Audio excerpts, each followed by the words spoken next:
off, get your rocks off, honey. Shaking now, get 'em up downtown. Get your rocks off, get your rocks off, honey. Shaking now, get 'em up downtown. Get your rocks off, get your rocks off, honey. Shaking now, get 'em up downtown.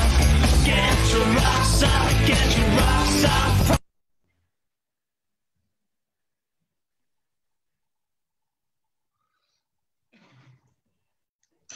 Hi guys, welcome to the live LUF Lounge.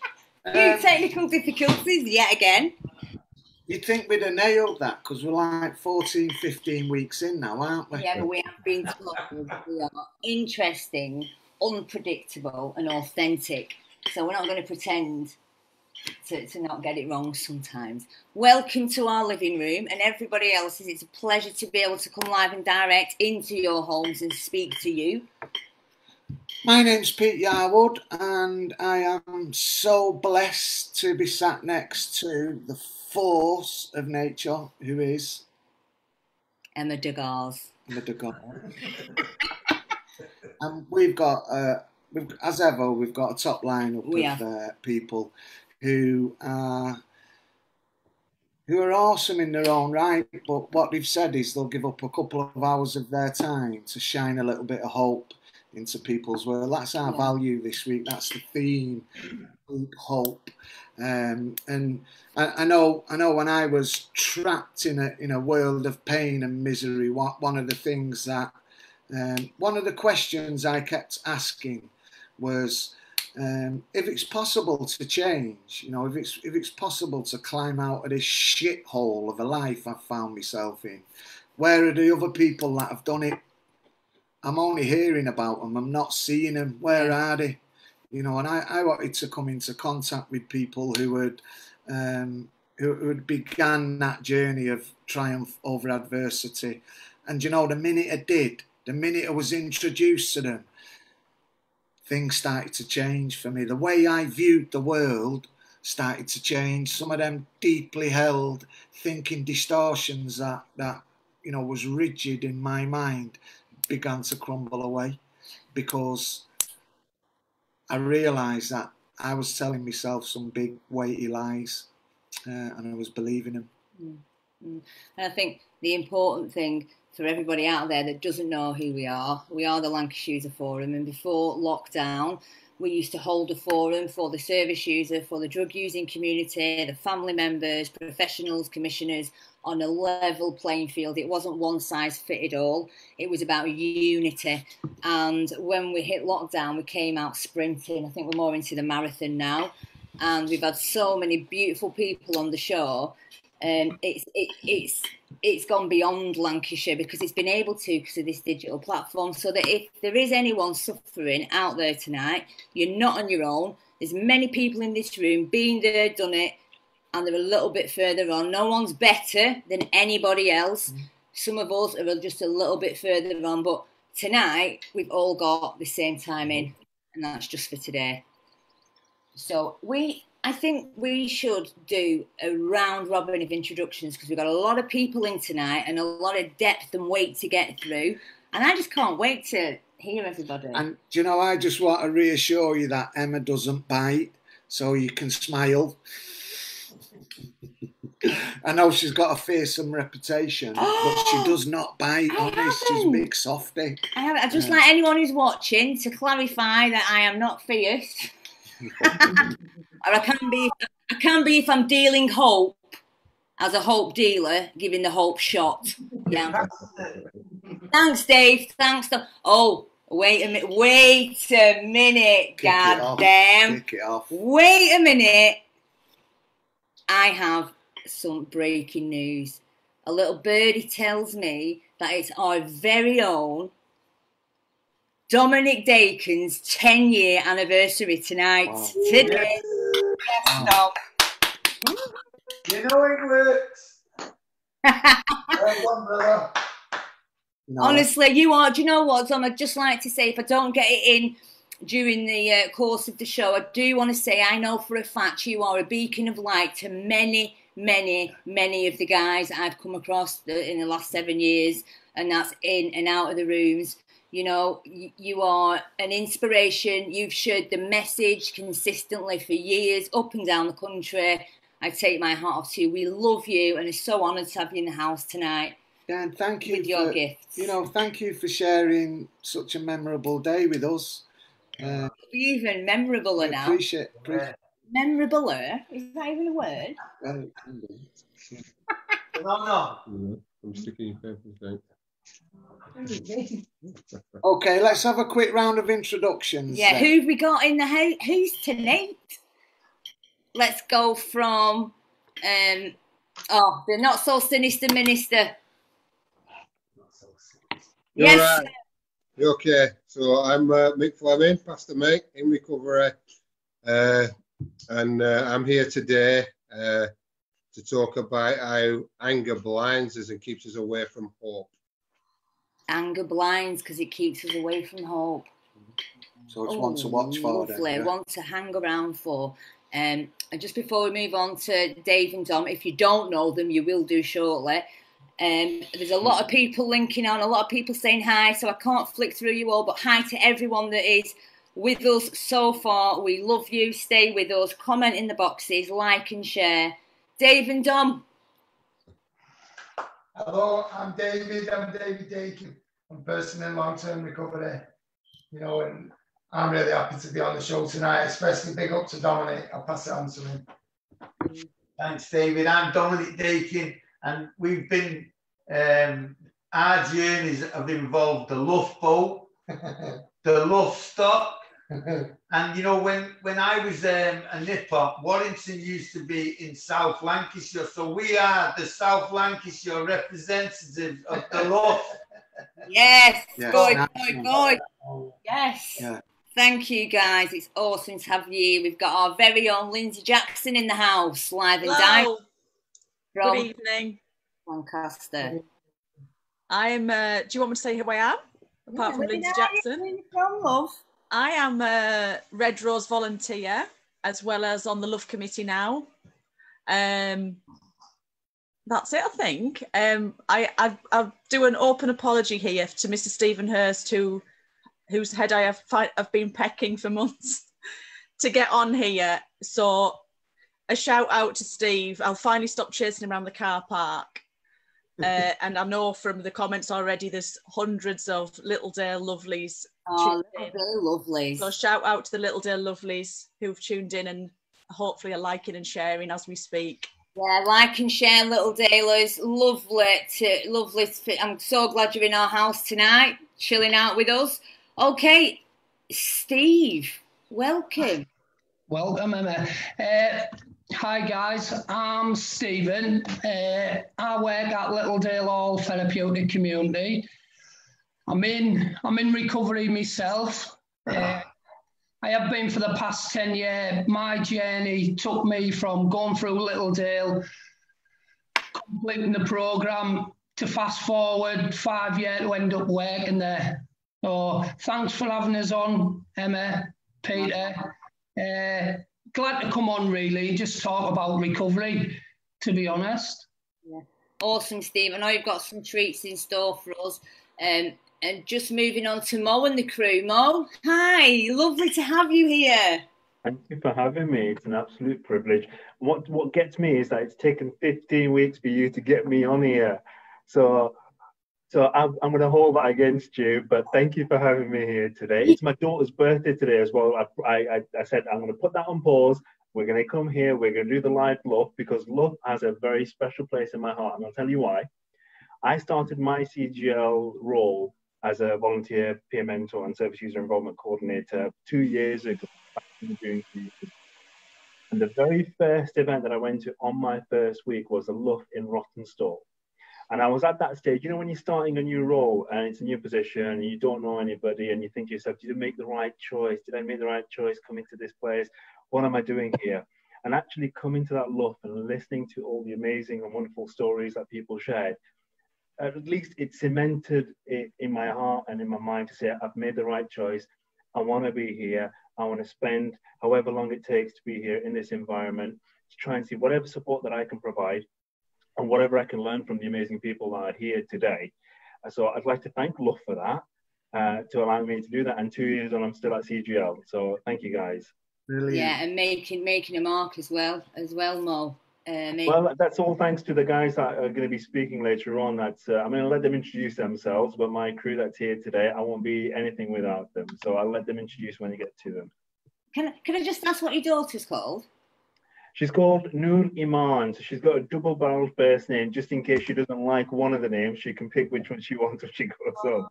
Happy birthday, Happy Noor birthday. Iman. Thank you for sharing that. Oh, okay, let's just move along the screen. Nina's next. Hi, love. Hi, thanks for letting me come on. I'm one of Mo's crew.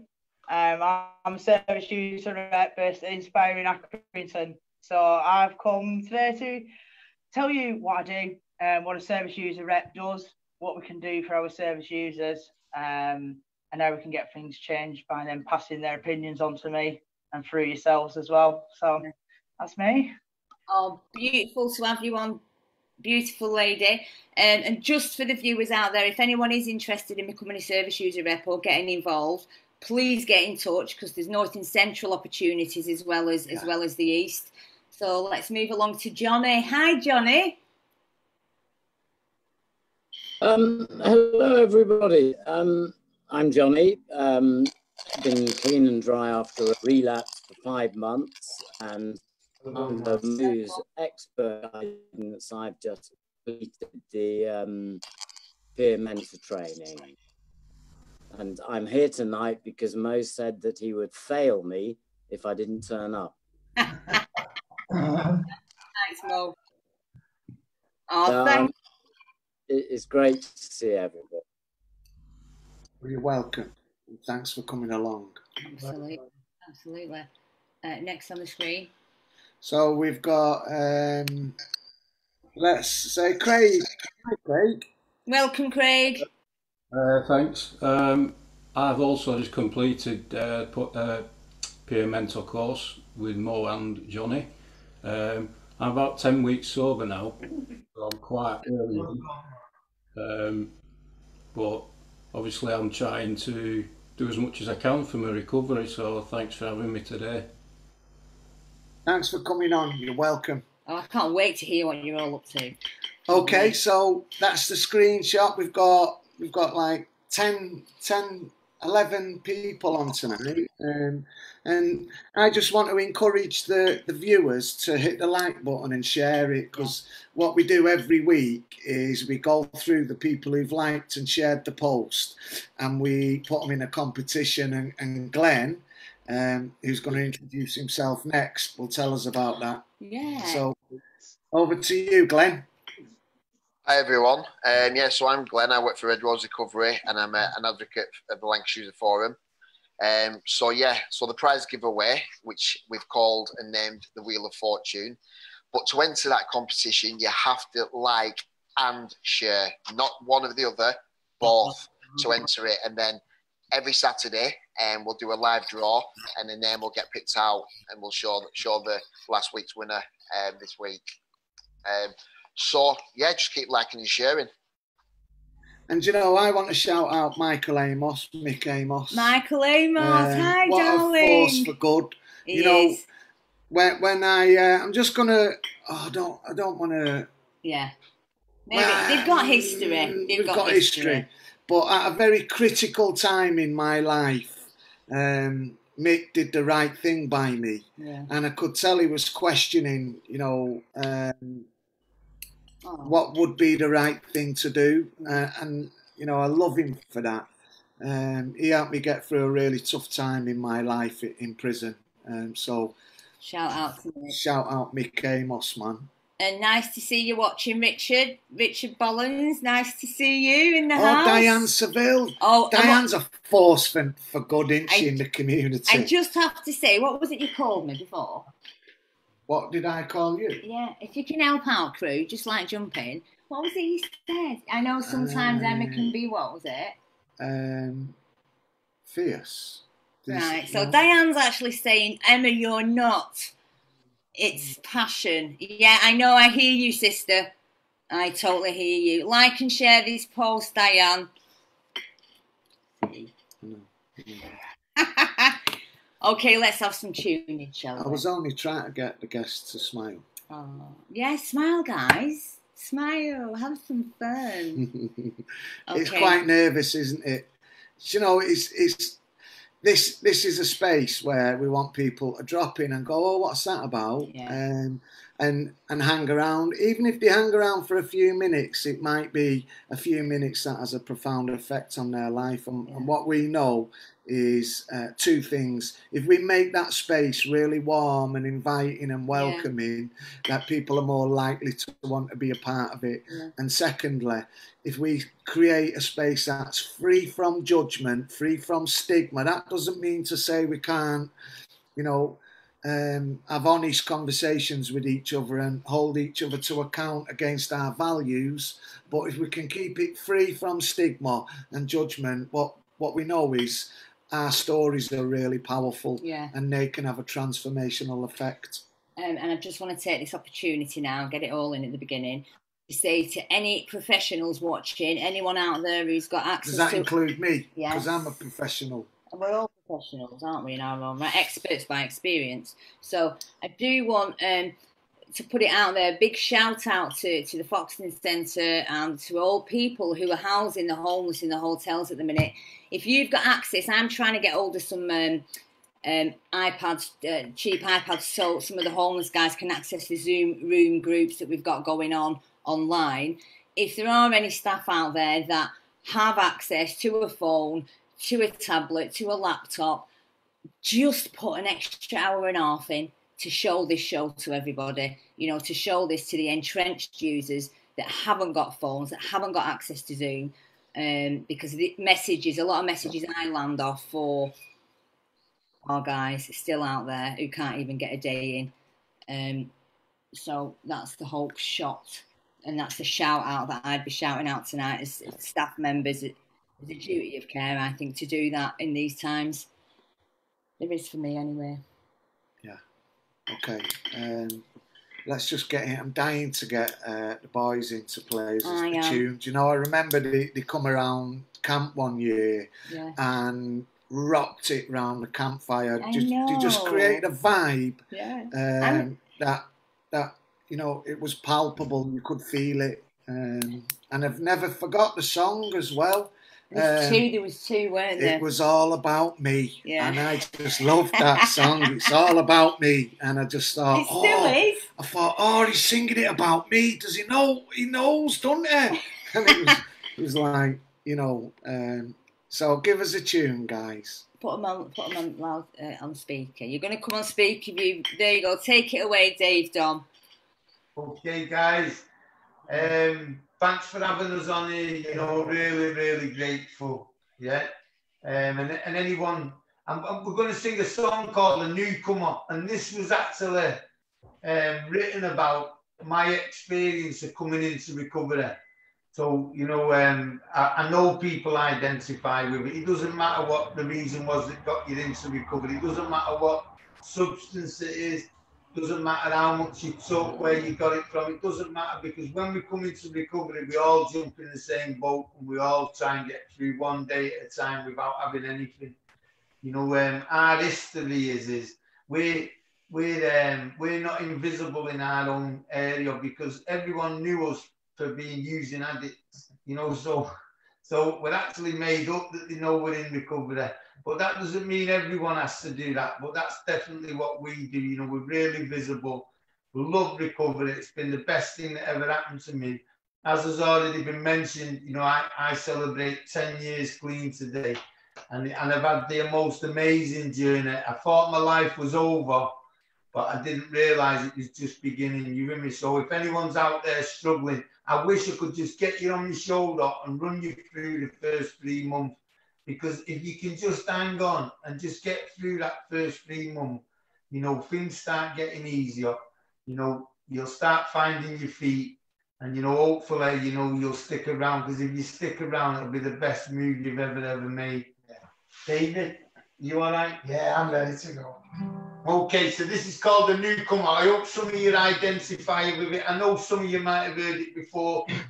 And just And this is for everyone, for all the guys who were on tonight as well, you with me, because what happens with a new...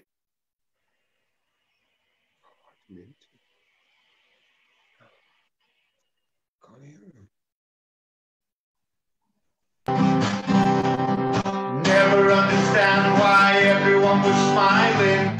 Sun was shining, but inside I was dying. I just needed to know which way to go. I've been traveling down the wrong side of the highway, trying to do it on my own and trying to do it my way. I just needed to know which way to go. And we said, show me the way to go. I'm tired and I want to know. I had enough a long time ago. And show me the way to go. I had enough of living, you know. So show me the way to go. And show me the way to go. And show me the way to go.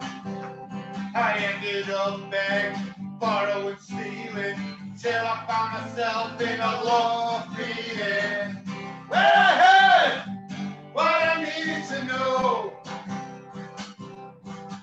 And I was full of fear, I thought no one cared, till I heard my story and everybody shared. I was starting to know which way to go. Come on, Julian, on this one. And we say, show me the way to go. I'm tired and I want to know. And I had enough a long time ago. And show me the way to go. And had enough of living, you know. So show me the way to go. And show me the way to go. And show me the way to go. That's just for you lot now. So I started sticking with the winners. Soon I was helping the newcomers, cause they needed to know which way to go. I told them I was on the right side of the highway. I couldn't do it on my own, I couldn't do it my way. I was starting to know which way to go. Like, come on, get it going, David, last one. And we said, show me the way to go. I'm tired and I want to know. I had enough a long time ago. So show me the way to go. A new way of living, you know. So show me the way to go. And show me the way to go. Show me the way to go. Wow.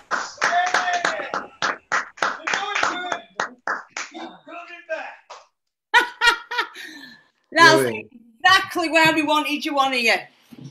Exactly. We're going to get another one out of you, aren't we, before we wrap up, guys? Yeah, man, what time are you closing? Well, I think you're having a birthday curry now, aren't you? So you're going to hang out with us. Stay on, just put yourselves on mute unless you want to chip in and ask questions. And then about half six, yeah. About half six. Yeah. Come back on. Between 6 and 6:30. Thanks, brothers. All right, guys. So straight onto the agenda then.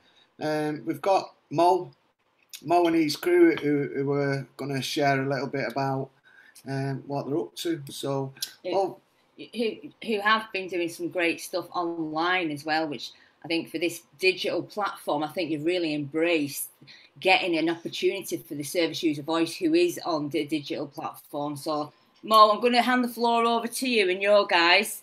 Tell us what you're doing, Mo. Thank you. Well, firstly, it's an amazing topic that you've got for today, and that's hope. Now, there's a saying in Urdu that goes something along the lines of "Umeed pe dunya qaim hai," which means the world is built on hope. You know, the hope for a better tomorrow, the hope for a better life, the hope that we're going to get out of this COVID-19 situation soon and we're going to come out stronger on the other side. So a brilliant topic, guys. Thank you. And thank you for having me on this topic.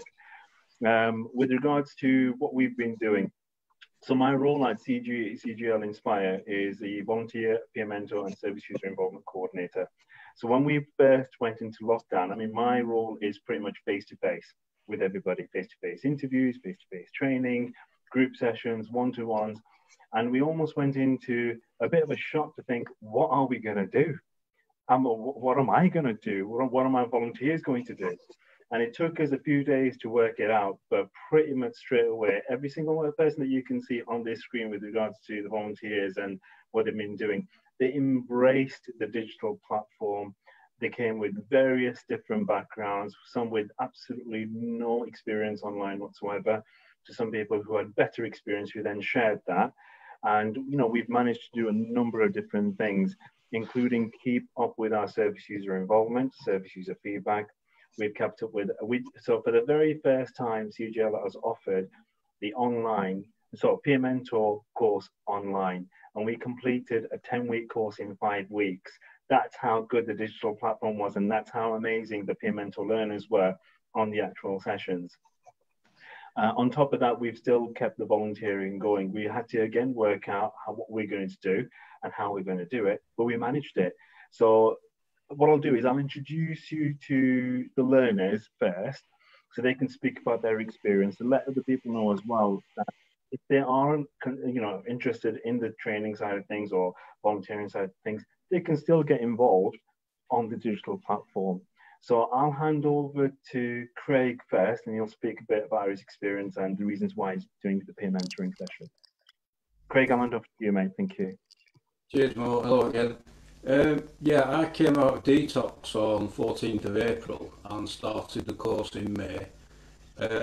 I was surprised at how in-depth the subject was, and the amount of things I've learned, like interpersonal skills, assertiveness, prejudice and discrimination, a lot of things that I'd maybe thought I knew a bit about, but I've learned a hell of a lot in that sort of short space of time.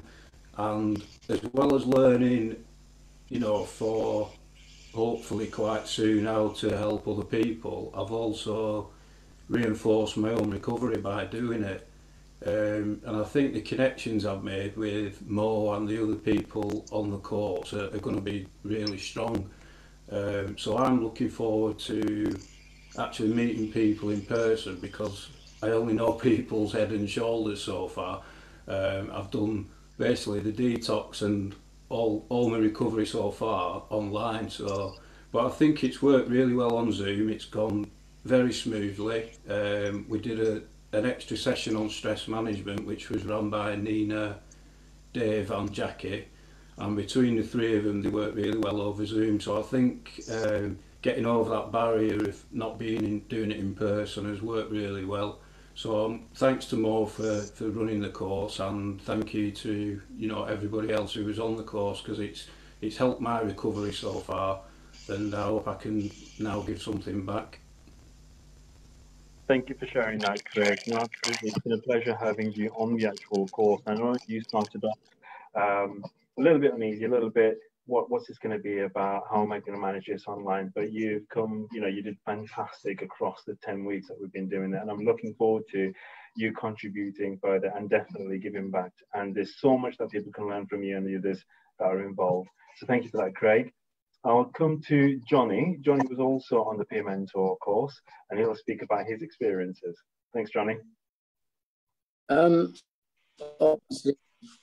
Obviously, I echo completely what Craig has said. I mean, I've used platforms like Zoom before, but to do something as intense as this on Zoom it felt a little bit weird first. But it worked extremely well. And the thing about the peer mentor training was that it pushed us out of our comfort zone. It made us reflect not only on our own recovery, but the impact that we might possibly have in the future on other people's recoveries. And it was really well organized. As Craig said, we covered an enormous range of topics. We completed coursework to do all that. And it was just incredibly well run. The other thing is that everybody became involved, because in a classroom environment, I'm sure we've all done this, you can actually hide in a classroom, can't you? You can stick your head down so the teacher doesn't ask you a question. But on Zoom, everybody was drawn into it. Everybody was encouraged to participate. And it worked incredibly well. And again, very similar to Craig, it's really reinforced my recovery, made me much more reflective as a person, and I think less prone to sort of acting on an event, rather than sort of, you know, I think about things a lot more now. I have a greater self-awareness. And the other great thing is Nina, Jackie and Dave, when they did the stress management day, it gives you a sense of hope that might be myself and Craig and Jackie at some point in the future. So it's really good to see that evolution.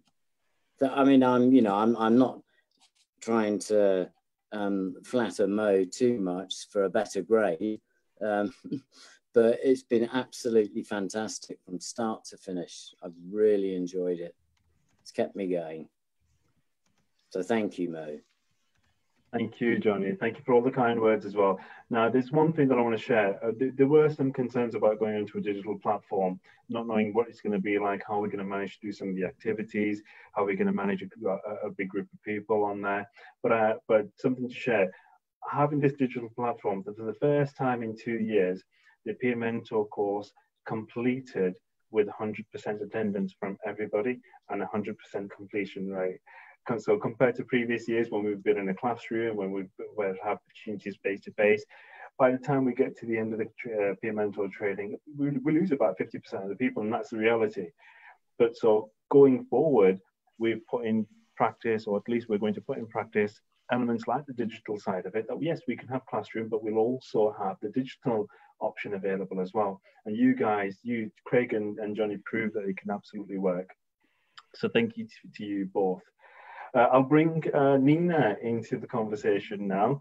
Nina has been our service user rep for the past, well, it feels like forever, because she's just done an amazing job and she's made such an impact, and not just at Accrington Inspire, but across East Lancashire Inspire. So I'll let Nina say what she's been doing and how she's embraced the digital side of it as well.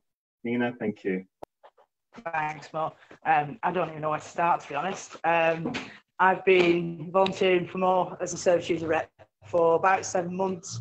So I've actually done probably nearly half of my volunteering online, as it happens. But I hadn't thought about that until this morning. But, anyway, most of my role is service user rep. It's service user led. So I gather feedback from service users.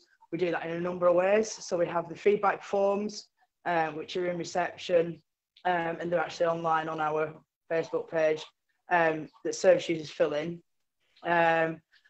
We carry out service user assurance calls once a month. They are where myself and other service user reps are given a random number of contact details for service users. We call them, we ask them what we've done well, what we could do better, and a star rating. All through the COVID-19, we've still continued to do those service user assurance calls, because it's, to us, it's one of the most important aspects of our role. If we don't know how service users view our service, we can't change it for the better for them. That's kind of why I do what I do, is because I was stuck in Inspire for about 17 years. It was a long time. Because I felt, and part of that was I felt like I wasn't heard. I had no input. So for myself personally, it's really important that I give service users a voice, and when they've got a problem, I help them to do something about it. So any complaints, concerns, and suggestions that we get through those service user forums or in person get taken to management, and we attend monthly management meetings. We do all manner of higher level stuff to make sure those concerns are not only looked at, but followed through and then posted so that we are visible and we are accountable to our service users. My other role is the digital stuff recently. Wow, yeah, cameras are not my thing. Digital stuff is not my thing. It's really not. And I have struggled with it, but I've persevered, and it's working. So we've done training over Zoom. Myself, Jackie, about 6 of us all together did a train the trainer course, so we can now pass on some of our knowledge to other service users. We've done, as Johnny and the other service peer mentor said, we've done courses on stress management, which we now provide to service users using Zoom as a platform. We're currently learning behaviour in conflict, so we'll have another course that we can pass on. And it's also being visible, still having face-to-face contact with service users when we can't actually go and see them, because we're not in the hubs. Normally I'm in the hub and people can come and tell me stuff, they can come and ask me things, and I haven't been there. So this is another way they can get in touch. I have a dedicated phone line, so do the other service user reps, so we can be got in touch with that way. And the amount of difference it's made in my life, to my recovery, it keeps me connected. It gives me a purpose, which is something I've never had. I've been a mum for a long time, but apart from that, I was like completely lost, really. And this has given me a proper purpose. And I love people in terms of, I love helping people. I can't, if anybody does want to volunteer, if anybody does want to do peer mentoring or service user rep, whatever role you fancy, I can't tell you the value of it, not just to the people that you help, to yourselves. It does make your life better. It's hard work, don't get me wrong. More will fill your time up for you, believe me, but it is ultimately so worth it. So I just want to thank Mo for putting up with my technical issues, shall we say, and being a really, really good line manager. So I'll leave it there, guys. Thank you, Nina. And I think we probably don't have enough time to cover exactly all the things that Nina has been involved in and does get involved in. On Monday, she's sitting on an interview panel with senior management to interview new members of staff. She's also been part of a project with team leaders where she's going to help staff members be able to speak about safeguarding issues to service users. And she's working through that from her own experience that she's going to pick up from other service users. So, you know, it's just immense the contributions that the service user reps, the peer mentors and the volunteers do make, not just in service, but the lives of our service users. So and again, I won't be able to do what I'm doing without a fantastic team around me. And these are the guys who are really making an impact. So really, I mean, we could literally take the rest of the hour and a half to speak about the amazing work these guys are doing, but I won't hold it up on that. Anybody who is interested in the service user repping or the peer mentoring, get in touch with them, get in touch with Peter. We do it across the UK, but East Lancashire is specific to my area. You can get in touch with me. We'll be holding some training for service user reps coming up the next couple of weeks. We'll schedule that in, and I'll let Emma know what date that is. So anybody who is interested in it, come along to the training day, so you have an awareness of what a service user representative does and gets involved in. You'll have some training around that as well, and then decide whether you want to put your application form in. We need to sometimes turn processes on their heads for people to really make an informed decision whether they want to apply for the role that they want to go for, whether it's a peer mentor or a service user rep. So I'll leave it there, guys. I've got a birthday party to attend, so thank you so much to really having us on board, and we're open to some questions as well. So if there's any questions for us, please throw them our way. Thanks, Mo. I know you're doing some great stuff over in the East, and we're going to have a conversation next week at some point about joining a few things together. Nina, I totally hear you. That's why my heart is absolutely in the service user voice, being a voice for the voiceless, because I myself was in treatment and entrenched for many, many, many years, and I think we're the best people to advocate for those that don't have a voice. Just from one of my questions, and I know I am going to hand over to Lindsay and Glenn because you have got some questions coming in.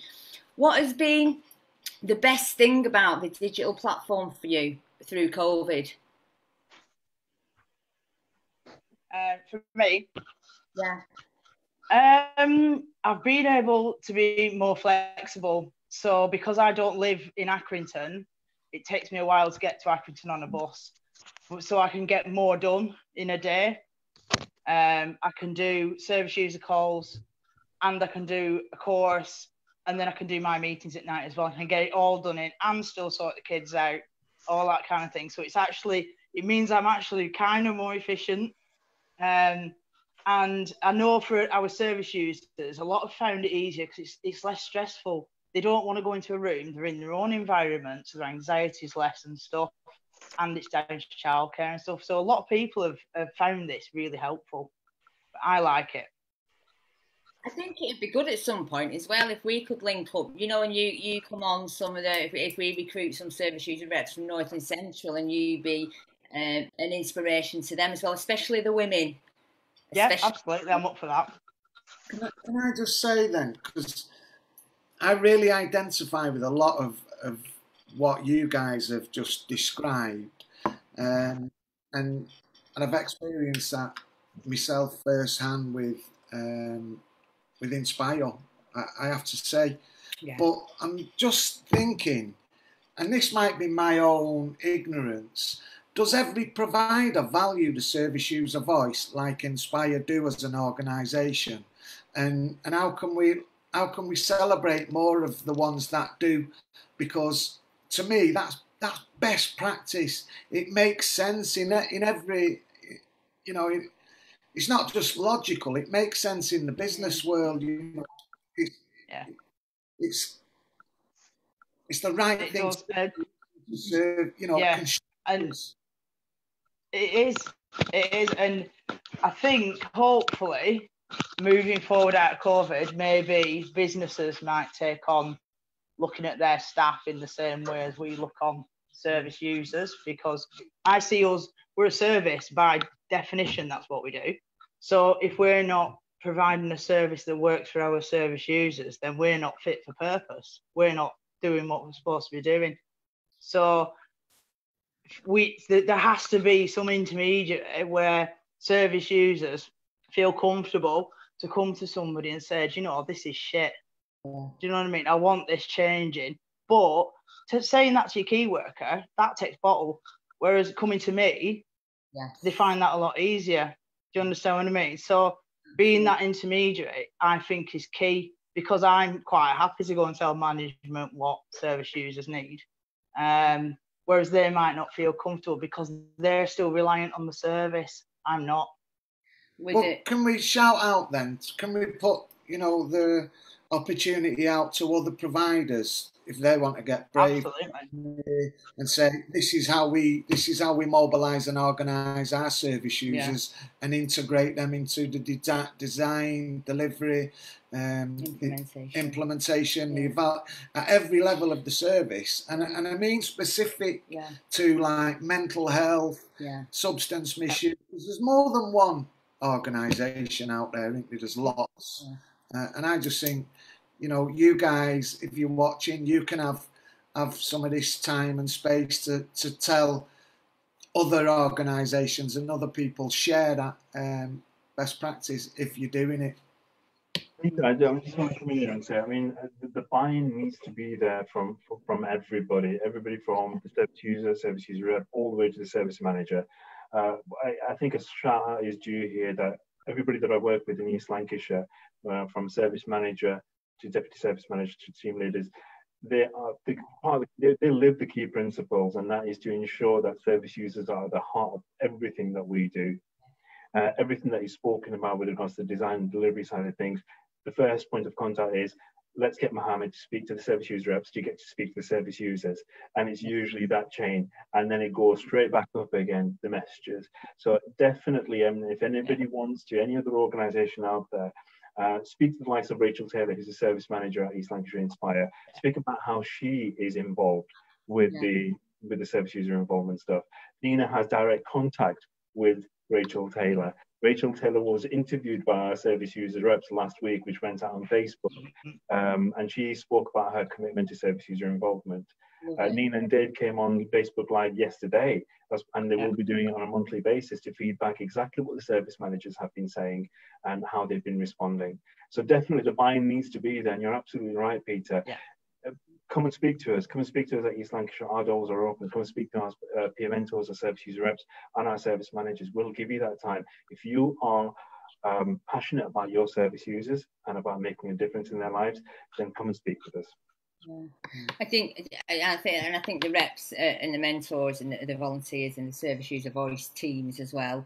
That's in North and Central. I know you're East specific, but I think they are a midpoint allegiance. I think there is a barrier with some key workers, and they don't openly, express the truth and get honest. Whereas with Nina and the crew, they will do. And I am aware Joe Boy is watching. Hi, Joe, I've missed you. We're going to get a meeting in soon because I can feel an idea being birthed around digital interviewing. Thank you for that. The reason why I can say what I say, it isn't, it's not about paying lip service. No. I know when we started to organise the Lancashire User Forum to deliver key messages and create a space that had multiple pathways into recovery, and none of them were any better than others. It was really about creating a level playing field. Some organisations wasn't really supportive, and there was a bit critical, wasn't they? But I have to say, hands down, you guys over in the East, the volunteer coordinators, the peer mentors, was always just awesome. It was like they was our go-to people to round up the service users and bring them. And I'm forever grateful for that, because that just made it really, really easy for us to engage with you. Yeah, absolutely. I've got a few ideas down. And we love it. Yeah, we do, don't we? We love it. I've got a few ideas down for the team anyway. And I do want to just give a shout out to the district managers in North and Central. I've been doing outreach in Central, and I know the staff there are going above and beyond with our entrenched service users, and I know that they do on a daily basis, and that's the stuff we don't see in the community. So and they are. We're in it for it. It's vocational work, isn't it? It's purpose-driven work, and I think when it stops becoming that, then you need to reevaluate what it is that you're doing. So I'm really glad you guys. And also, do you remember when we first went right? Let's go live with the LUF Lounge, and it was the CGL crew that were on the phone to us saying, what help do you need? Massive shout out to Ben Phillips, I think he's amazing, and Nikki. They were the first ones on the phone saying, what support do you need? Out of everybody that we know, and our relationships have been built over many years and go far and wide. They were the first ones on the phone. We should not ever lose sight of that or be frightened to shy away from it for any other reason than that is the right thing to do, because there's an evidence base to it. And Nina was saying she's got purpose in her life now, and we've got a brilliant opportunity with technology to do things a little bit differently. But I echo that they support, don't they? On the phone. So shout out and Prun as well. And here's the thing: we want to grow more leaders. Me and you don't want to be at the spearhead of this forever, do we? We want to identify. I've got my eyes on Nina. We want to identify, more leaders. You're going to have to go through me, Emma Daggers, if you want to poach Nina. I mean, for like a forum, lead the forum, but we wouldn't absolutely. I would say that. I would. But I do want to say, if there is anyone watching, if there is any service users watching, and I know there's quite a few up and down the country, and you're not in Lancashire, and there's a lot of people asking for or to pass on the knowledge and download the knowledge and experience to help them set this up in their areas.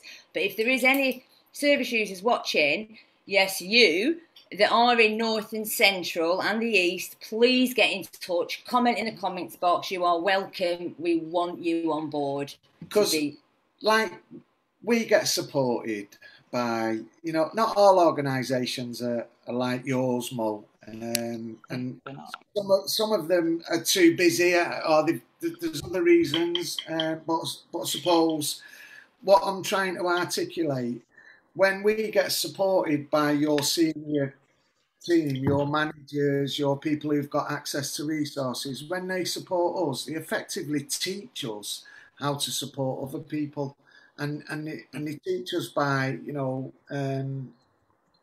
is it pro-social modelling? Is that the word?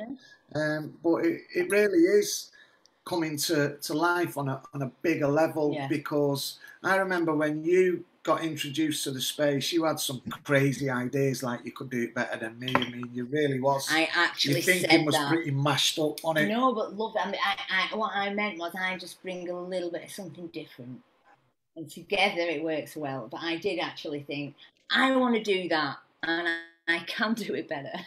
And you know, we've got leaders coming through. I mean, Lindsay yeah. is up in the north. Let's move to Lindsay while we're just talking about Lindsay. Because have you got some questions, Lindsay? Oh, blimey, I'm running out of space now. Can I go backwards? Yeah, go. Right, a lot of love for the guys. Congratulations to Magsborough for 10 years. Our lovely Leanne Moore. I've got Pat Ingram from Northern Ireland, all loving the songs. Harry Haynes, Paul Rogers, Alex Campbell, Joe Duffield, Jill Stokes. Joe and Jill very interested in the peer mentoring course. Is that something you can do online? Will there be links up? Get in touch. Definitely. Are they in the east or where are they? Jill's local to Lancaster, and Joe, I do believe, is in Walter Lyons. So yeah, let's get him hooked up, Lindsay. But a lot of love for the singers as well. I know they're having the curry, but a lot of shout outs for the guys singing. Yes. Sorry, Lindsay, go on. So no, just I've got a massive list. I just wanted to shout them out before I run out of paper and I go on to the next segment. Scott Parker's online. Oh, there's that. You can't keep pace, can you, when you see it on this end? Lot of love. Are there any questions as well as love? The Joe Duffield and Jill Stokes. Can you do the peer mentoring course online? Is that an online thing, or? So it's the first time that, from my knowledge, across EGL that we've offered it online from East Lancashire. So with regard to your local areas, if it was Lancaster, I believe you said, Lindsay? Yes. Yes. So there'll be contacts. So if they go on and check with their local Inspire, local CGL, they're offering the peer mentoring, they might be offering one online there as well. And when we do share best practice with coordinators across East Lancashire, across Lancashire, but also nationally as well. And because we've just finished our first peer mentor course online, I'll be sharing the successes from that with the rest of the coordinators. And if they haven't already taken up, I would definitely recommend for them to take it up. So that might be something coming very soon. It might still already be offered in Lancaster, but it's about checking with your local service. Okay, thank you, Mo. Sorry, also if they are in North and Central, like I said, and they're identified as service users, wanting to do service user involvement and service user rep training, just to get involved, and you can get our emails. Glenn, can we make sure we put them in the comments box? And I just want to say a massive shout out, Craig Gillett's in the house. Yes, my service user involvement lead. I need to speak to you.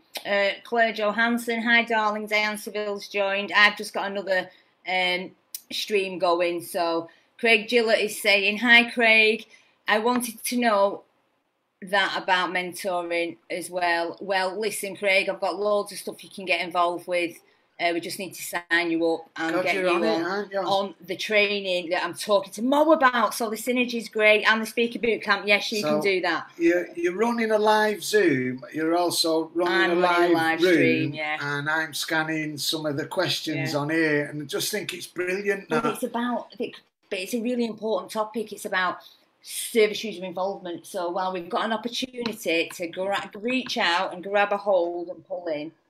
What's happening is people are tapping into this network and expertise, and they're asking questions to people who are a little bit further ahead, and they're getting the support. So I'm looking at one chap who's a bit fearful around, you know, coming down on his medication, and the guys are dropping right in to say you can do it, you know, just a couple of meals each week, long term, you know, and the support. Yeah. I just think that is a beautiful thing to see. Yeah, it is. People reaching out for help on this platform and receiving it. And for me as well, and I have to say it because I do work with and love very dearly our entrenched service users that don't access the groups and things like that, and they're out there. You know, there is things that you can get involved with. Staff, again, my main message would be to staff to get this out there to them, whatever that is that your day jobs are. Do you know the other thing I was thinking? Nina was saying how using this technology has been beneficial because of where she lives. She doesn't have to get right into Accrington. Yeah. I'm just getting smaller and smaller on the screen now. I'll be gone. We always have a fight over airtime. It's not a fight. We don't fight. You're not even shouting tonight. All right, okay. But what I was saying, we've been contacted numerous times by numerous people who are saying that Lancashire model, how you've supported an independent service user forum to breathe life, and it involves all the pathways to recovery, the service providers. That Lancashire model, we want to replicate that in our part of the world, but we don't know how to do it. And this is an ideal opportunity, this platform. So watch this space, guys. And just lastly on this, I do think as well that service users have, you know, it's not a token gesture. This, you do have a voice, you know, and the services are never going to be the same again. So your input now can be really crucial. It can be really powerful. It's you that is going to design and shape services moving forward. So what does that look like to you? If you're watching, especially Craig, come on, input. We can pull all this off this thread and we can write something around it and get it in next week. Because we do really want to grow leaders, and we sent 2 of our leaders down to London to a meeting to have input in some really strategic decisions what will impact our community. And they come back and what they were saying was the solution on a UK, and it was there was people from international, you know, across Norway, Sweden, Italy, Ireland, and they'd heard of the Lancashire User Forum, and the guys come back and they was blown away because they were saying that the solution round the table was to pack up and move everyone to Lancashire. And that's because we created something that is integrated, that, you know, is seriously. I think it's a beautiful thing. And I don't think we should ever underestimate that. You know, we have got a movement that is vibrant, and you know, I think as well during this pandemic, CGL, we've learned to relax a little as well, because we've needed to. I think we all have, and it was needed. There is some good stuff that's come out of it. But please come in. Paula Bolland, I know you're watching, so your voice is important. Let's hear Paul you. Wolfgang Webster. Hi, Paul. Paul, can you see the picture in the background?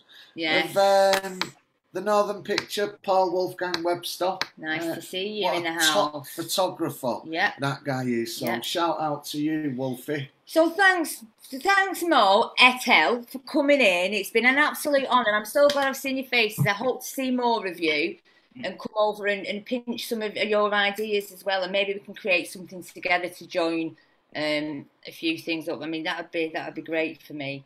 And another question that I do want to ask, and I know I've just asked it, but an opportunity. What does services look like moving forward? I know that Karen Brown from Blackpool wanted her service users to input around what they're doing in Blackpool because they're restructuring. But our Lancashire service users, anyone with ideas, tell us. Comment. Don't be shy. Don't be shy. So thank you, Mo and crew. You've been an absolute delight. Can I just bring Glenn in for the community questions, Glenn? I think Lindsay's touched on most of the questions that's been asked, but there is quite a few shout-outs that's not been done. So Darren and Dom, Rose Latham, said that congratulations to Dom on the 10 years, and the music was brilliant. We've got a couple of people. We've got Elaine Shaw watching, Cheryl Atkinson, Dan Littlechild, Steve Brown, and Scott Parker replied saying that he loved the trip to London and thanks for the opportunity. And hi, Scott. Hi, guys. We've got a thumbs up for Steve Hurst, and Alex Campbell said that Steve is probably one of the most influential people he's met. So no pressure for when you come on next, mate. No pressure. Yeah, that's it. That was nicely done, that, Glenn, because next up...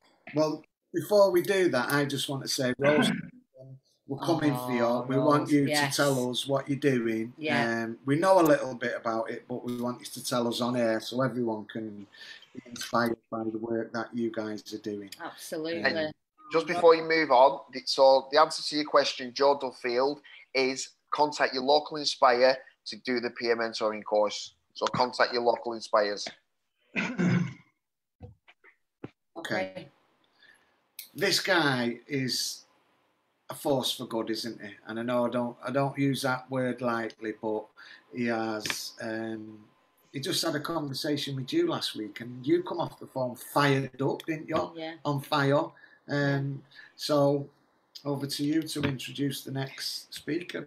So some of our heroes are silent, and we have some unsung heroes. And I'm hearing, Steve, that you're a bit of an unsung hero. So if we had an unsung hero award, I would present it to you like that now, and you would go like that with something. But we have nothing, so it's from the heart. But I know you're doing some great stuff up there, so I'm going to hand it over to you, Steve, to tell us what it is you're doing and about your experiences you've had in these unprecedented times and how it's all going up there. So over to you, Steve. Thanks, Emma. I'll just introduce myself again, So, evening, guys. For everyone that doesn't know me, my name's Stephen and I work at Littledale Hall Residential Treatment Centre in Lancaster. I think I just wanted to follow Mo's theme first and what you were talking about first, Peter, just that what I've saw since this COVID times has been good.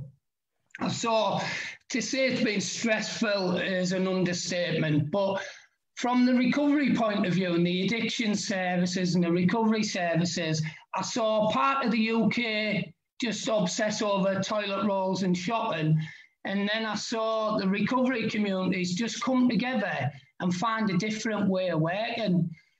And I just think it's been brilliant. I think personally, I know we've all been isolated physically, but from my point of view, looking in, I think the recovery communities have never been connected, to be honest, as much as we have. Back to Littledale Hall situation. So we are a care home, an addiction care home. And in this time, it's been really difficult for us, as it has for everybody. At present, we're lucky enough to say that we haven't had a case of COVID as yet. So we've done really well on that front. And I think that's a testament down to the hard work that the residents have put in, but also the hard work that the staff put in, and also the hard work in the partnership working with people like yourselves, Pete and Emma, Red Rose Recovery, Walter Lyon House. I just wanted to mention a few people, really, because without all working together, we wouldn't be in this situation that we're in. Delphi at Pavilion and Emerging Futures.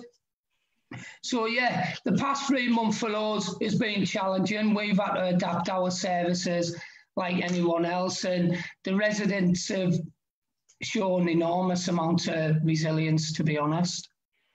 if I just backtrack a little bit and I share a bit about myself and how I got to work at Littledale Hall. So my addiction started really early, really. My addiction started the heroin in my early teens. I think if I think back, I think I was getting prescribed methadone before I was old enough to buy cigarettes legally, and that was back in the day when you had to be 16 to buy cigarettes. And that addiction carried on, all the chaos carried on till I was about 29. It was just one big ball of chaos, really. And then when I was about 29, I'd exhausted all options of services, and they offered me to go to rehab. And the rehab that I went to was Littledale Hall. I'd never been to rehab before, didn't know what it was like. Went to rehab, just didn't have a clue what it was about. Everybody was mentioning all these big words like behaviours and reflect on yourself and stuff like that. And to be honest, I couldn't even spell it, never mind understand it. And I lasted 3 months in rehab and then left of my own accord. And then I ended up back in the northeast where I come from. And it wasn't anything that I'd learned in rehab for the 3 months when I got back home that made me want to go back to rehab. It was just that I saw something different. I'd been in a world before I went to rehab where it was just all drugs, crime and things like that. And when I left rehab, that's when I realised I wanted something different. So I was determined that I need to go back and get myself back to rehab. So I went back to Littledale Hall and ended up staying there for 12 months and completed the programme, and then settled in the Lancashire area. Fast forward 5 years, I become to work at Littledale Hall. To be honest with you, I didn't want to work in the recovery services, to be honest. I didn't go out to set out to work in the recovery services, and the job just come up and I applied for the job, and I was lucky enough to get the job because it's just a privileged job to be in, working with people who want something different for their life. So here I am, having worked at Littledale Hall, and the reason I wanted to come on to you tonight, just to get the message that there is no right or wrong to recovery, to be honest. There's no right way to do recovery or wrong way to do recovery. It's about the person, and that's something that we put across at Littledale Hall. We follow a model called the MBPS model, and Lindsay wanted me to talk about that tonight, so I thought I'd share a bit of that with you, really. So we look at addiction. We don't subscribe to any single way. Addiction's a disease, addiction's a choice, addiction's a dysregulation in the nervous system. What we subscribe to is the person. However you want to view your addiction, whether it's a disease or a choice, it's about the person.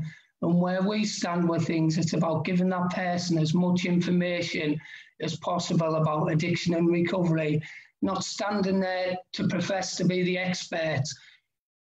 We want the people to become the experts in their own addiction and recovery. And some of the key principles that we use, I think one thing stood out for me tonight and in this whole situation.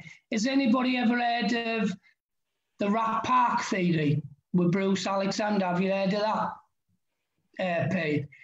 And it sort of ran through what we've been talking about tonight, and then in the whole situation of COVID and being connected, really. And Bruce Alexander had a theory called Rat Park, where he done some experiments in the 70s, I think it was, and he put a load of put some rats in a cage, and he set an experiment up where he would provide the rat with 2 options in the bottles, and the rat had the option to drink water or to drink water laced with morphine. And what he found, just in this single cage, when the rat was in a single cage, it went for the morphine 99% of the time. Then he set up another experiment where he put a rat in a cage with other rats plenty of other things to play with, lots of toys that rats would like, everything a rat would have wanted. And in that cage, he put plenty of other rats so they had meaningful connections. And he set the same experiment up where he put the bottle of water and the water laced with morphine again. And what he found was the rats were drawn to the water. They tasted the one with the morphine, but predominantly they went to the water. Then he took it one step further and he put the rats that were in the cage on their own, who had already become addicted to the morphine and water, into the big cage with everybody else. And he found that they were drawn to the water as well. They did occasionally use that. And the assumption from that is that when people are feeling isolated, beaten down in life, they will bond with something, as a rat did on its own, and bonded with the morphine, the water. When people have got people around them, meaningful things to do and connections, they're less likely to return to addiction. And I think that just stands out of everything that's going on with Red Rose at the moment and other recovering communities like the Well and things like that. The more you stay connected, that's the opposite to addiction, and the more chance you've got of overcoming addiction, really. So in our MBPS model, we do incorporate lots of that. We incorporate lots of science. We incorporate that recovery is possible. You can overcome addiction. Am I all right to share a screen for a little bit, Pete? Absolutely, yeah. Go for it. Just to talk about some things that we share, that we do.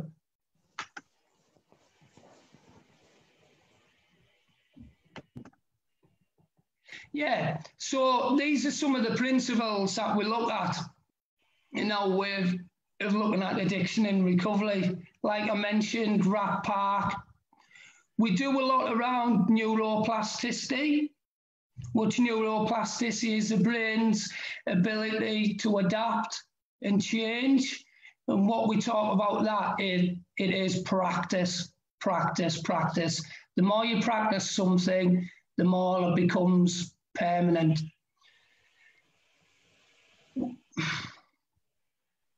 We look at a lot around post-traumatic growth as well.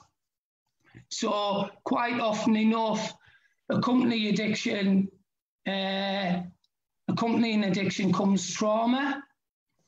But we look at looking at processing that trauma, getting the support around that, but looking beyond that and actually how people can grow from the trauma.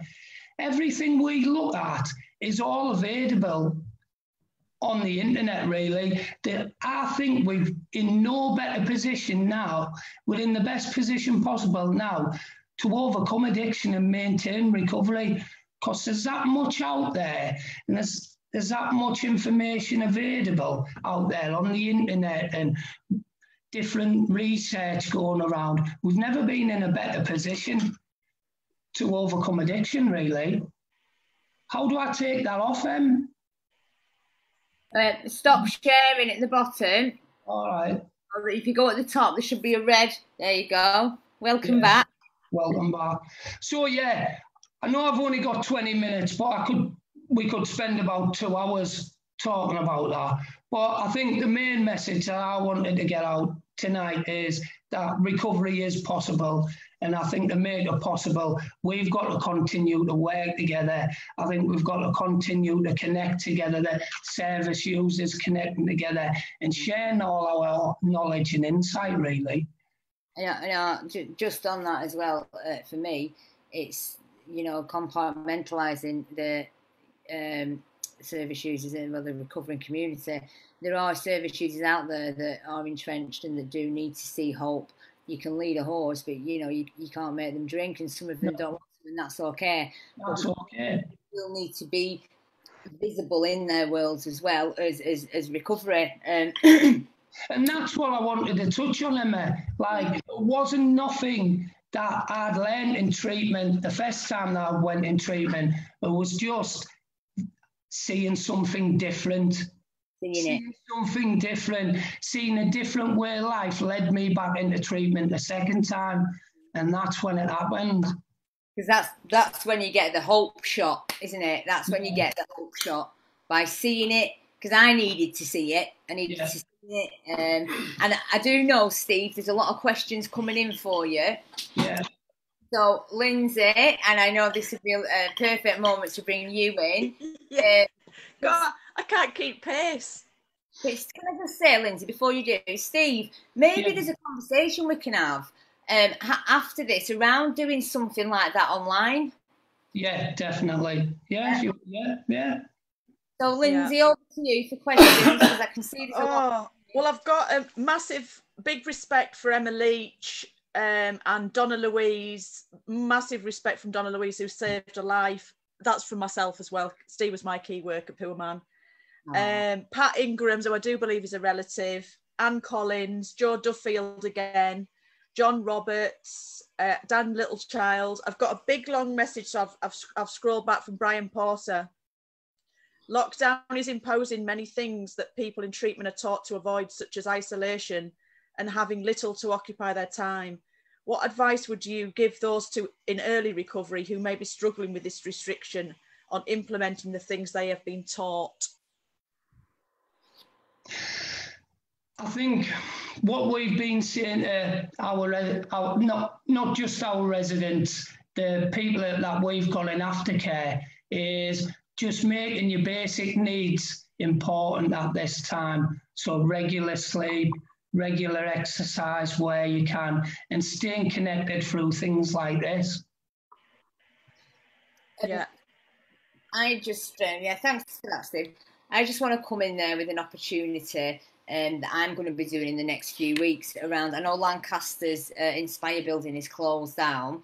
So I was speaking to Anna the other day around doing a piece of work with the entrenched people over there and just the service users over there, asking how they're finding it, now the building's been shut down, and catching some of the service user voice. So Lindsay, I'm probably going to reach out to you for some of that, because I know you're going Orchard House down there, don't you? Is it Orchard House? Edward Street. Edward Street, yeah. There's a few other places as well, isn't there? So we need to hook up this week. Yeah, but I just, can I point out the groups then, if we're on about, Brian's asking about how people stay connected. Yeah. I think we're taught in Littledale very, very early on, the opposite of addiction is connection, and I 100% agree. Red Rose Page, there's tons of groups. I do groups every single day, and I think without connection, for me, I wouldn't be where I am now. Mm. So there's lots and lots. I've connected with more people during lockdown than I did before lockdown. So for me, and it's kind of echoing what Joe Duffield said. You're right, guys. It isn't social distancing; it's physical distancing, which I have. I've met ladies on the groups I didn't know before lockdown, and so for me, my connections got bigger, not less. Physical connection, but there is more of a connection. So there are a massive amount of groups available for people to access. There are, and there's a service user forum on a Friday as well, and there's a couple of women's groups starting up. Just before we move on then to our next, it's Mick Fleming next. There's a question from Diane Seville to Hi, Diane. Steve. Hi, Diane. And she says, going forward, she believes funding for rehabs will be dramatically cut in the very near future. Boris Johnson's going to want to get his money back somehow. I'd like to ask Steve, does he fear for the future? Personally, I think we shouldn't be looking at cutting funding. I think we should be increasing it, to be honest. Yeah, but I do have anxieties to see where it's going to go, really. If I'm honest, yeah, definitely. I think, can I just go back to what you were saying, Em, as well, about like catching up and things like that? I think from a treatment centre point of view, treatment centres have always been pretty insular. Yeah. I think now's the time for everybody in the recovery and addiction field to be connecting together and branching out. I think the stuff we do around MBPS and stuff like that, we want to share that with everybody, not because we think that that's a way to go forward. If somebody wants to view the addiction as a disease, then great for them. But I think to overcome addiction, knowledge is key, and the best qualification that you can have in your life is knowing yourself and just sharing as much knowledge with each other as the way forward for me. We always say that, don't we? We have conversations and then we wrap some training around it and pull a lesson plan together. So there's always... Just on that last question then that Diane Seville posed, I know some of the people who've come through therapeutic communities in prison run by Phoenix Futures are being contacted to take part in a piece of research to evidence really good outcomes. So I would say, you know, if that's you, if you've been through a therapeutic community in prison and you want to touch base with the researcher, just, you know, send us a message or go onto the website, Red Rose Recovery's website, and make contact. Send us an email, get in touch with us all over the phone, and we'll put you in contact with these researchers who are trying to make sure that, you know, people coming down the pipeline behind us, they get access to the same type of rehabilitation that we've had, the same types of, you know, therapeutic communities, 12-step rehabs. It's all the same. The funding needs to be protected and it's not ring-fenced anymore. So the more we unite together and start to showcase the strength. Back when I originally done treatment, it was 12-month funding. Yeah. Now we having clients coming in 3 to 6 month funding. Yeah, and we're dead fortunate again in Lancashire. We are ahead of the country. You know, the rest of the country's not in the same position as we are. We're really fortunate, aren't we? Yeah, 100%. We always say, you know, addiction has no class. And there are, you know, everyone's in recovery from something. There is going to be an opportunity as well for anyone who has gambling addictions to come forward and take part in a piece of research and be a voice for the gamblers as well. So there's lots of opportunities coming up. Just stay linked in. So in the comments, you're getting a lot of love, Mr. Hurst. So I think you've got 1 or 2 of your family members tuning in. Well, pride. They are. And I'd just like to say, Pat Ingram is so proud of you. So hi, Pat. Hiya, Pat. Oh. Okay, Steve, I could talk to you all day, honestly. You'll have to keep popping back on like our not so sinister minister does and gives us a word every single week. Word of the week. It does some amazing stuff. Mick, tell us where you're from and what you do out on the street. Right, so I'm from Burnley, Eden of the North.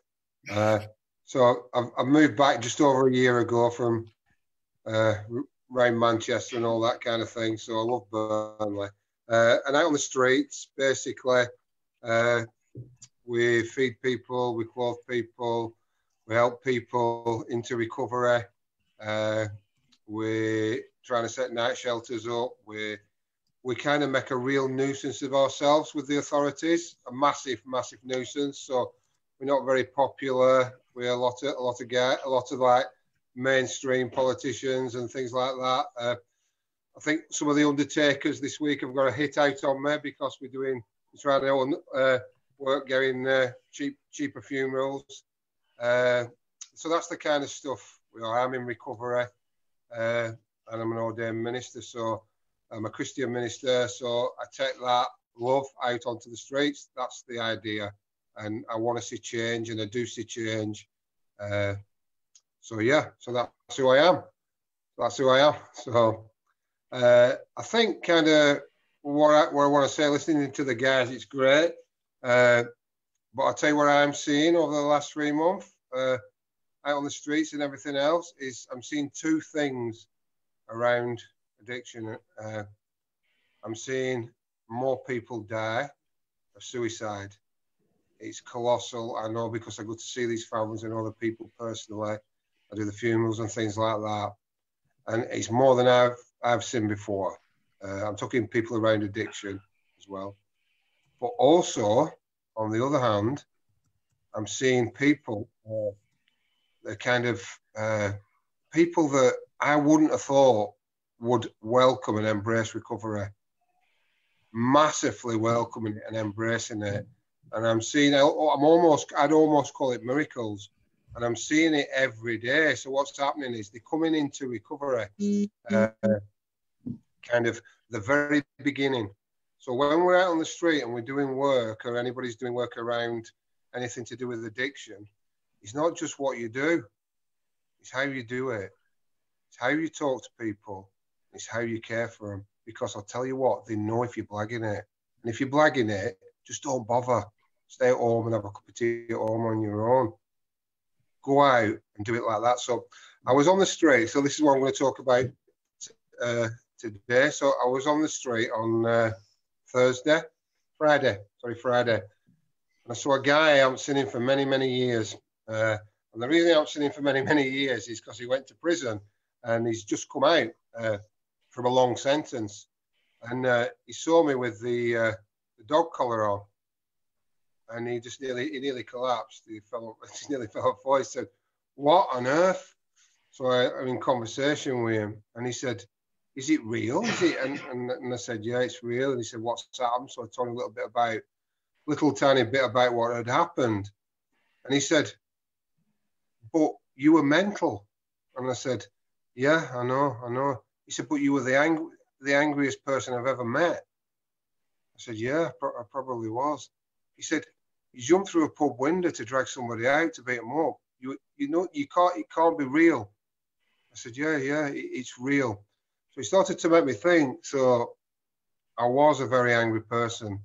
And when I came into recovery, I was frustrated. I couldn't read too well. I couldn't sort my benefits out. I couldn't. And I remember workers trying to help me do stuff. And I'd have hold up phone because I had to speak and be smashing phone and throwing stuff around their offices. And because I was so angry, I was afraid really, but I was so angry, and it didn't go. I couldn't get shut of it. I'd go to these 12-step meetings and I'd sit there and people would talk, and all I wanted to do was get up and walk across the floor and smash the faces in. That's all I wanted to do, because they'd say something that I didn't like. And I had this anger, I was pushing it down all the time. And it was almost like it had a spiritual hold on me. It was something more than just my thinking. It wouldn't go away. But I just stuck at it and I kept going. And I found myself in a McDonald's of all places one day. And I were in a queue. And anytime I were in a queue and they didn't serve me, I just wanted to knock people out of the way. I didn't do queues. I just don't do queues. Get out of the way, move. And I would shove people and stuff. I was just terrible. And this day I queued up and I got to the front and I got my food and I felt all right. I'm 44 years of age and I feel all right in McDonald's. I don't want to hurt anybody, hurt myself. And this anger had started to leave.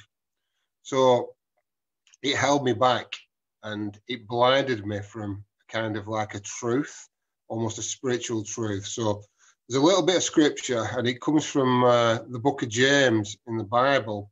So the book of James is it's a very practical part of the Bible, and it has just five chapters in it. And each one relates to the 12 steps, believe it or not. That's kind of a lot of where they come from. So this little bit, I was just thinking about, because what my friend had said to me about anger. So I'll just read it for you. So it just says, "Everyone should be quick to listen, slow to become angry, because human anger does not produce the righteousness that God desires." Now, when I say God desires, I'm not talking about all this, I don't really care what your faith is or isn't. So look at it of like, so anger keeps you away from the good. It stops you seeing it. And if there is a God and you believe that, it puts a barrier in the way. It stops you seeing good. God. So the little story for tonight is, you might have heard it. If you have, tough, you're going to hear it again. So there's a young lad. He's only a boy, and he's getting proper angry. He's like punching walls in. You might even have a young lad like this at home, or a young girl. He punches the doors in, punches holes in walls. It might have even been you when you were younger. Kicks doors are off hinges. Mum and dad, wits end. They can't do it. But I mean, so bed's turned upside down. Really, really angry. So the dad says to him, right, listen, I've had enough. Drags him out in garden, and he has a massive bucket full of nails. It's absolutely huge. He says, right, here's the hammer. Every time you get angry, I want you to smash them nails into that fence. Listen, you're doing it. If you don't do it, you get a good hiding. Right, all right then. So first day, he's out, nails, push, push, push, all day. Mum and dad are going mental. All they can hear is hammering and hammering and hammering. Do you think this were a good idea? What's it? Anyway, he knocks 100 nails into fence. And it's like, second day, a few less. And the day comes, and he goes to his dad, and he says, I haven't got angry. I haven't knocked any nails in fence. He said, why haven't you got angry? He said, well, it's like harder to knock them in than it is to kind of sort my anger out. He said, that's brilliant, absolutely brilliant. Pats him on the head. He said, now what I want you to do, for every day that you're not angry, get the hammer and go and pull them out. Went, what? Every day you don't pull them out? Right. So every day goes past, he starts pulling them out. It's proper hard work getting them out because he's knocked them and he's smashed them into pieces. He's got this claw hammer and he's like, oh, and he's swearing and he's cursing and he pulls them all out and he gets them all out. And he goes to his dad and he says, Dad, I've pulled all the nails out. And his dad says, right, come with me. And he texts him, he says, look at the fence. What do you see? He said, I don't see anything, Dad. He said, look closer. He said, it's full of holes. It's scarred. You've knocked holes in it. Every time you're angry, you hurt somebody, it leaves a mark. Them nails destroy people, and they stay. And the little boy puts his head down, and he understands. For the first time in his life, he can see a truth that he couldn't see before. He wasn't just hurting himself, he was hurting others, and he scarred them. And sometimes them scars are really deep, and sometimes they take some healing. So the message I have today is there's another person that took the nails, and them nails were taken for your anger, your self-centeredness, and your pain. But these nails, you don't need to pull out. These nails have been pulled out with love for you. So today, don't be blind. See who and what you are in truth and in love and in peace. And that is the word of the week from the Sinister Minister. Thank you very much for having me on, and thank you for listening. Thanks, Mick. Oh, Mick, I love you so much. Just as you was talking then, I was just thinking about resentment being the #1 offender. It really is, and it does block us off, doesn't it? It does. It takes hope away, you know. So, yeah. That's one of the things that can rob the treasures in your heart. Yeah. You know, the real gifts. Anger's one of them that can rob them from you if you're not careful. Yeah. I had a conversation with Lindsay, actually. It was last week about when, you know, sometimes we get resentful, sometimes we've got, she's laughing because, yeah, have you done it yet? It was about, Lindsay, you tell us what it was about. I was quite angry, wasn't I, about Oh, there was stuff going on in my personal life that was just getting frustrated and silly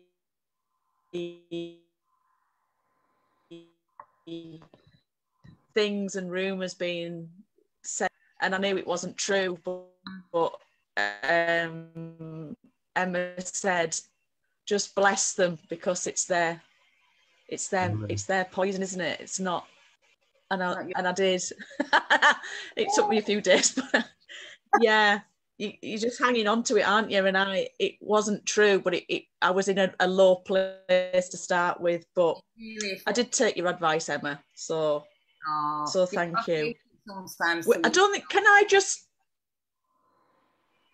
be a big sneak in? I think we're supposed to be mentioning about the talent show.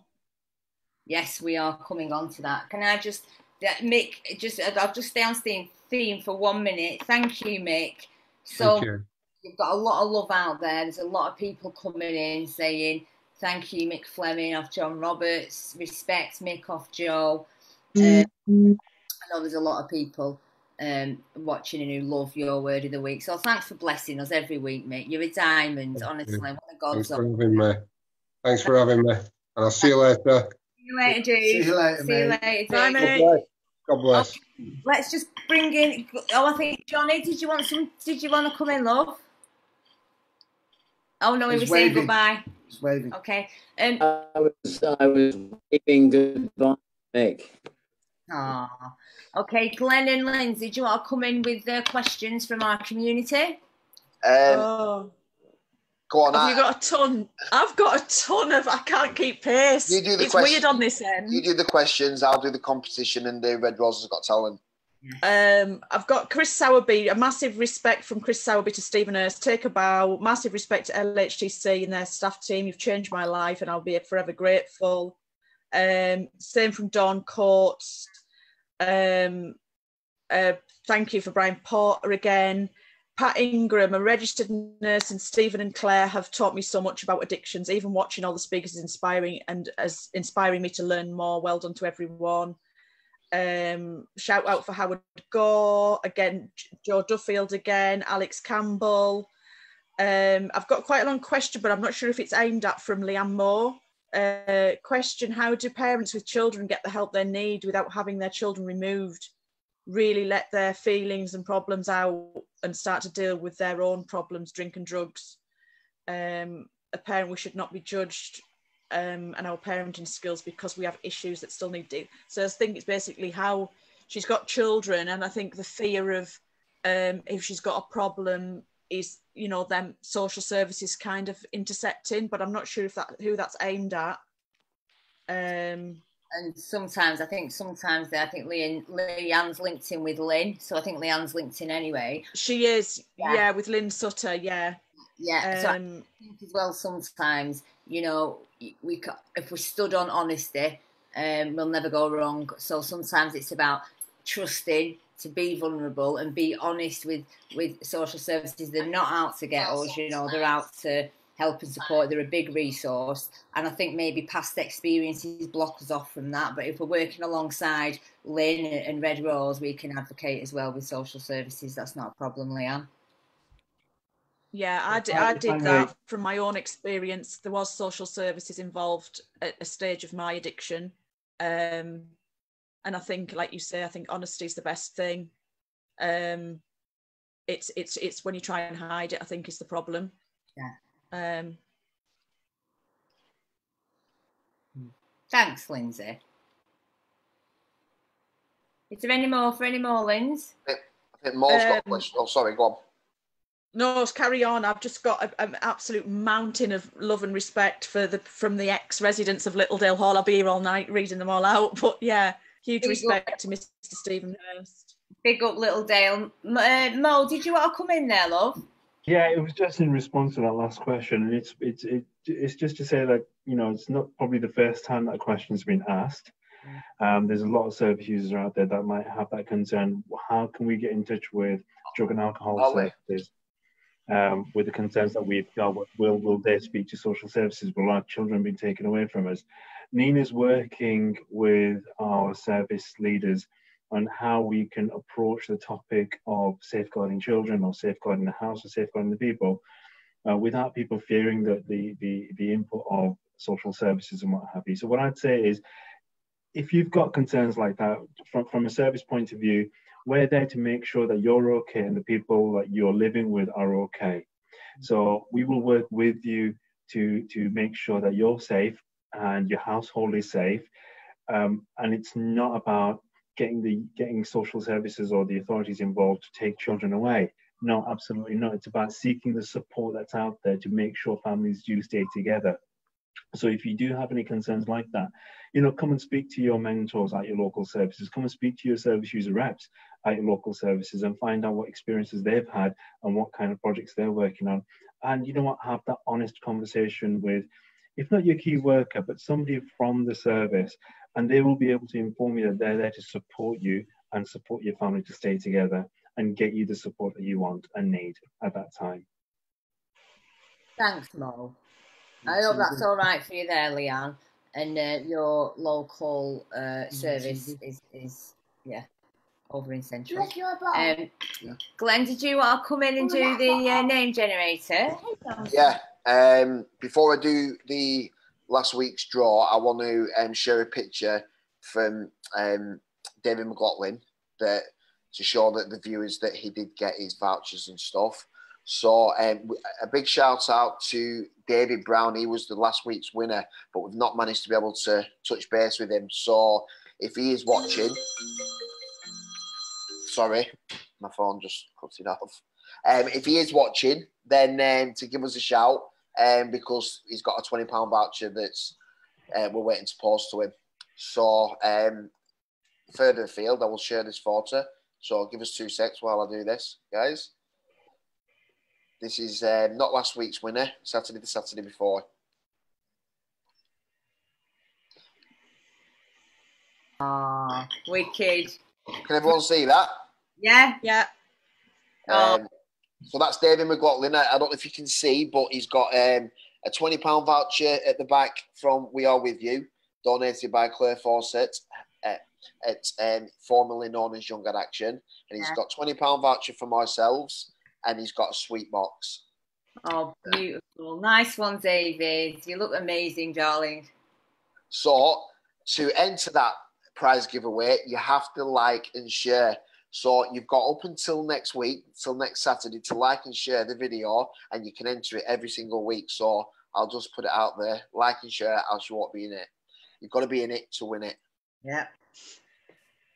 So I'll just stop that. Bear with me. So further afield, I'm gonna go into this week's draw. So bear with me. Oh, we have the wheel, don't we? We have the wheel. So all the names are already inputted into that. So I went on today and got all the likes and shares from last week's video, and I've inputted them into this wheel. So here goes. Can we have a drum roll, please? Can I just say, why am I not in it? You are somewhere. I'm on there. I've just noticed mine. You are somewhere. I'm not affected. It's all right. Wow. I felt that through the screen. I think you are. Not on there. I only shared it 35 times. Oh, RM is not on. I would have donated it anyway, so it's cool. Oh, okay. I know. Drum roll. Drum roll. Dun, dun, dun, dun, Come on, winner. Our own Bev Webster won. Another member of staff. But we did say though, a few weeks ago, if a staff member wins it, they will donate it to someone. Excellent. So that'll get rolled over. Did we not say rolled over that they was going to win it and we'd just spin it again? I don't know, did we? Yeah, let's spin it again. Even though we love you, Bev. Bev's won it. We'll just spin it again now. Oh, there was curtains and everything. No. Come on, Scott.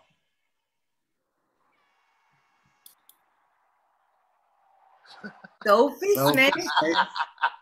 There's a voucher on its way to you, Sophie Smith. I think Sophie would donate that. Well, we'll give her the choice. Yeah, yes. She's won it. Oh, well done, Sophie. Good stuff. So, to enter next week's Wheel of Fortune, please like and share. I'm laughing when I'm saying it. I'm sorry about that, but yeah, Wheel of Fortune. Keep liking and sharing. So that's that. Thanks, Glenn. And before we finish, I need to give a big shout out to Bev Webster, because she's put so much effort into creating a Red Roses Got Talent. Yeah. So what I said was that at the end I would promote it, because there's only a couple of weeks left to enter. So I'm just going to share this poster. And you do get £100 for this, guys. Yeah. 100. That's 100 spondoolies. £100. So can everyone see that? Yeah. So, for information on it, contact Bev, and it's at bev@redroserecovery.org.uk. If Lindsay, if you put that email address in the comments, please. Yeah. It's a bit of a laugh. You can win £100 voucher, and I think it's important about like what Steve was saying before about connection. It's on a digital platform, so anybody can take part from the comfort of their own home. And what it is, if we can all come together, you can even come onto the Zoom, and even if you're not taking part, as far as I'm aware. So, but Bev will give you all that information if you contact her. So there's singing, dancing, comedians, magicians. I'm not even going to say that. Ventriloquists, whatever your talent. So yeah. So let's get a bit of a laugh and take part. Can the kids join that in as well? Can the kids join in with that as well, Glenn? That's a really good question. I can't see why not, but Bev's the one that's leaning on it, so I'd get that information from Bev. Okay, brilliant. Okay, thank you so much. There's been so much fruitful conversations tonight, and so much to learn as well what is going on in other areas. So I just want to say, before we hand it over to Dave and Dom to play us out, thank you so much, everybody, for coming. It's been an absolute pleasure to have you on, and the hope and the love that you've given to everybody out there, it's all coming in abundance. So is there anything else, lastly, that we want to say from our guys? Well, hit the like and share button, as always, and you're in a chance to win it then, if you're in it. Absolutely. I think that's been amazing, but so have all the team, and so have the service providers and all the guests. I think, our thanks to everyone, really, for playing their own part in their own little way. And our commissioners as well, and medical directors, we love them all dearly. I just love everybody. I love everybody, and we're all coming together, which has always been a dream of mine, always. So thank you so much. The world is a better place with you all in it. And on that, Dave and Dom, take it away with your gifts. They're on mute. You're on mute, lads.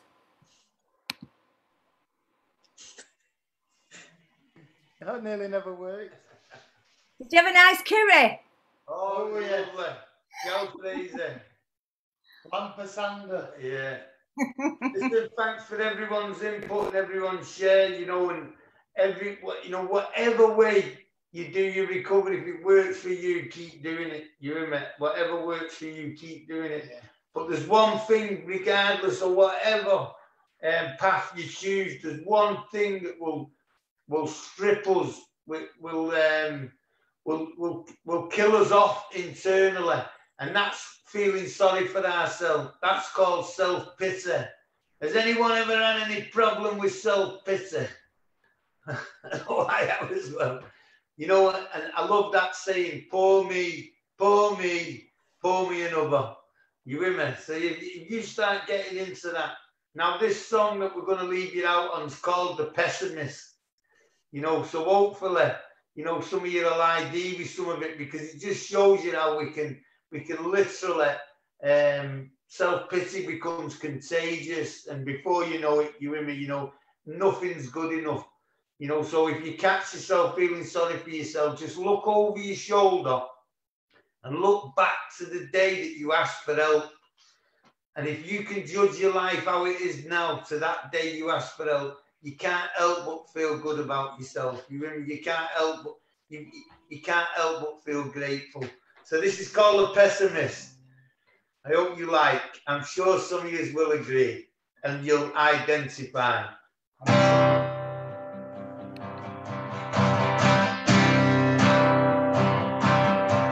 Well, I'm the king without a kingdom, and I'm the winner who's never won.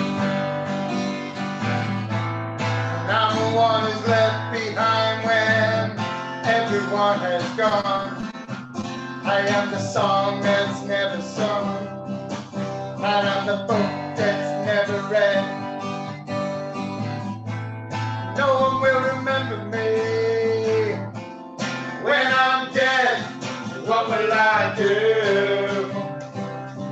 What will I do? What am I gonna do? Oh, I'm forever blue, and I'm forever blue.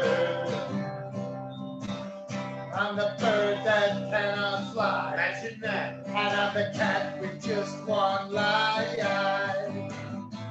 And I'm the one who's always wrong, even when I'm right. Cause I'm a hit and a miss, always last on the list. And I'm the wood you can't touch, I'm the Judas kiss. And I'm the one who had to know when ignorance was bliss. I gotta own up now, oh, I'm the pessimist. I said a hit and a miss, always last on the list. And I'm the wood you can't touch, the Judas kiss. And I'm the one who had to know when ignorance was bliss. I gotta own up now, I'm the pessimist. What will I do? What will I do? I'm the Judas kiss, the one who had to know. What am I gonna do? I got to know now. I'm the pessimist. Forever blue. Enemies always last on the list. Forever blue. I'm the Judas kiss, the one who had to know. What am I gonna do?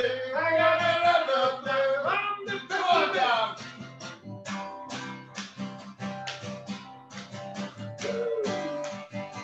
Yeah!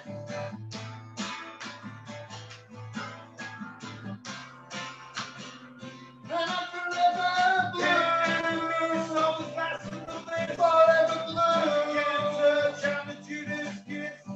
One who hits it. What am I gonna do? I got forever blue. I'm the pessimist. Forever blue. Forever blue. What am I gonna do? Oh, I'm forever blue, and I'm forever blue.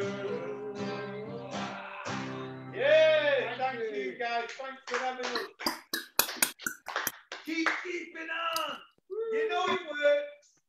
You know it works. Can I just ask, Dave and Don, what are them necklaces round your neck? Oh, these have got a story. They're NA necklaces, but we both got these. We was asked to show. We was in Orlando, Florida, just after the World Convention. And some guy had asked us to share an international speaker meeting. We thought there'd be just a few people there. And it ended up we was in this like only a big clubhouse, say, and the people was coming in through the windows and everything. It was amazing. So we bought each other one of these to remember the day and you know, just like a kind of like keepsake kind of thing. So we always, yeah, it's our little thing. Oh, they're beautiful. Orlando. So guys, you know, recovery. Anything is possible. Anything is possible. Oh, well, listen, big love, guys. Thank you so much. Well done on your 10 years, mate. You're an inspiration. And everyone in the house, thank you so much. More power to you. Yeah.